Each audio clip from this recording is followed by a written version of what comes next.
Namun ada hadis yang membolehkan ini. Ini adalah mazhab Abu Dawud, Dawud Az-Zahiri. Kemudian Ibnu Hazm, ya. Jadi secara umum diperbolehkan kalau menurut mazhabnya Az-Zahiri. Kulit bangkai apa saja disamak maka sungguh menjadi suci, bahkan anjing maupun babi. Ya. Apa saja ya. Tapi yang benar adalah ini kan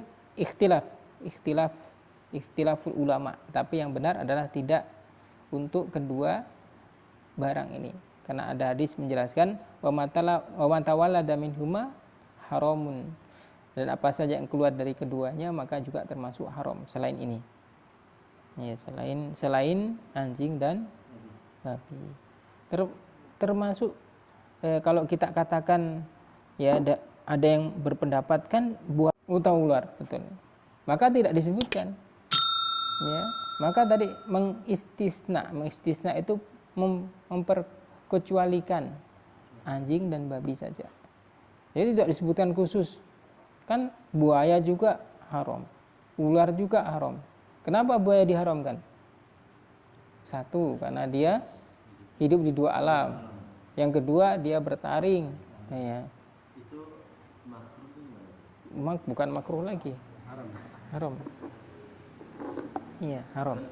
Yang dikatakan haram itu kan cuma anjing dan babi. Anjing pun dalam Al-Quran tidak ada kan? Tidak ada. Ya, kenapa? Karena itulah yang sebagian ulama mengkiaskan hukum. Ya. Karena ada hadis yang menerangkan air liur anjing itu najis, ya enggak? Ya. Itu kan air liur.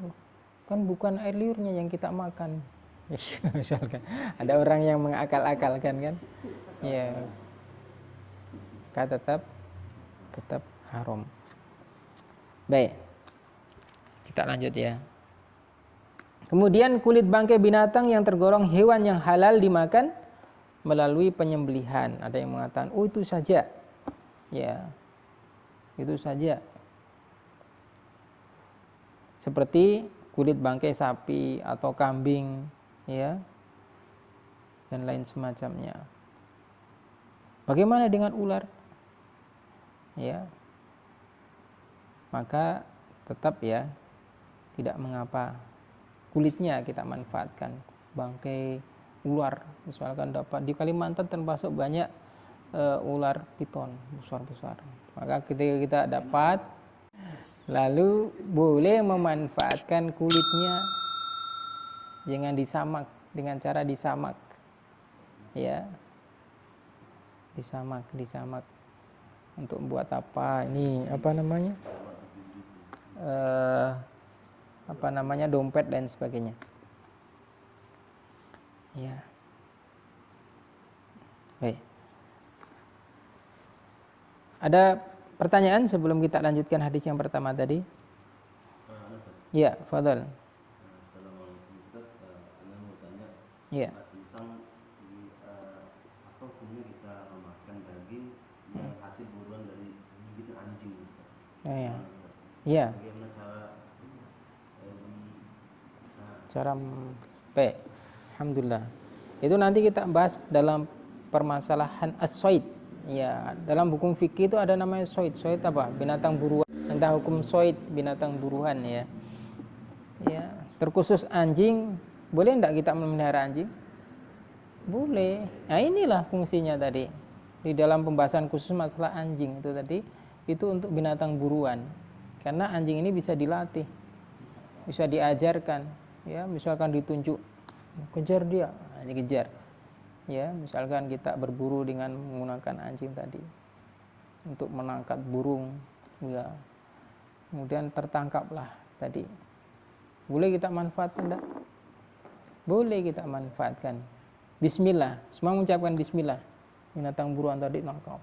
Ya. Boleh dimanfaatkan. Ya, kalau belum mati, ya, nanti disembelih, bekas gigitan tadi dibuang, dipotong. Setelah disembelih kan, kemudian dipotong tadi, dibagikan untuk anjing. Ya, tadi ya, ya, dilatih. Jangan ditangkap, dia yang makan, kakinya diantarkan ke kita. Ini anjing yang nggak cerdas.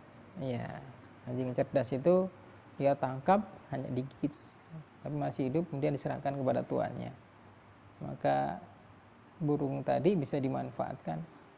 Misalkan burung merpati, bukan burung merpatinya orang tetangga, tapi atas perintah kita, ya misalkan untuk menangkap ikan, bisa enggak anjing menangkap ikan? Bisa? Bisa. Bisa. Anjing bisa menyelam? Cuman anjing ya. Iya. Sama ke daging landak, Ustaz. Daging landak. Landak ini hidupnya di mana nih? Landak yang duri. Ada? Iya. Oh, iya ya. Ya. Kalau dia masuk dalam kategori binatang yang diharamkan untuk dimakan, maka tidak boleh. Salah satunya dia itu bertaring, mencengkram, ya. Kalau ya, iya, kalau semacam elang maka dia tidak boleh. Ya, kalau enggak maka itu boleh. Elang boleh dimakan enggak? Iya. Binatang yang mencengkram. Baik. Selain itu boleh. Ya, pembahasan kaitannya dengan halal dan haram ini banyak perbedaan pendapat. Ada yang mengatakan boleh, ada yang mengatakan tidak boleh. Termasuk anjing. Kan yang kita tahu 4 mazhab ini ada yang mengatakan boleh, ada yang mengatakan makruh, ada yang mengatakan haram. Berselisih pendapat. Kecuali benar-benar apa yang disebutkan dalam daging khinzir, babi, jelas semuanya sepakat itu haram karena disebutkan dalam Al-Qur'an innama harrama alaikum maitata wa dam wa lahmal khinzir, jelas.